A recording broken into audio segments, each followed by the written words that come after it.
Viewers, গেল বছরের ৬ December মুক্তি পাওয়া সোহেল রানা বয়াতি নির্মিত পূর্ণদৈর্ঘ্য চলচ্চিত্র নয়া মানুষ ফিল্মটি দর্শক ও সমালোচকদের প্রশংসা কুড়ানোর পর এবার জায়গা করে নিয়েছে টরন্টো ফিল্ম ফোরাম আয়োজিত ৮ম Toronto multicultural film festival ২০২৫-এ।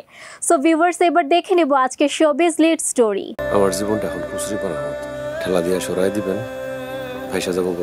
Sohel Rana বয়াতি নির্মিত পূর্ণদৈর্ঘ্য চলচ্চিত্র নয়া মানুষ হাসানুজ্জামানের বেদনার বালুচরে উপন্যাস অবলম্বনে মাসুম রেজার সংলাপ ও চিত্রনাট্যে নির্মিত হয়েছে ফিল্মটি।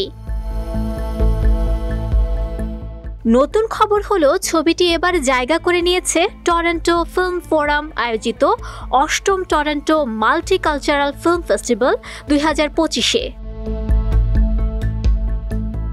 ৫ দিনব্যাপী এ আন্তর্জাতিক চলচ্চিত্র উৎসব আগামী ২৪ থেকে ২৮ আগস্ট ২০২৫ পর্যন্ত অনুষ্ঠিত হবে, যেখানে ২৮টি দেশের মোট ৪৭টি চলচ্চিত্র প্রদর্শিত হবে।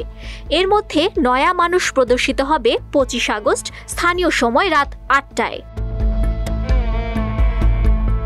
এই ছবিতে অভিনয় করেছেন রওনক হাসান, মৌসুমী হামিদ, আশিস খন্দকার, ঝুনা চৌধুরী, বদরুদ্দোজা, মাহিন রহমান, নীলুফার ওয়াহিদ সহ অনেকে।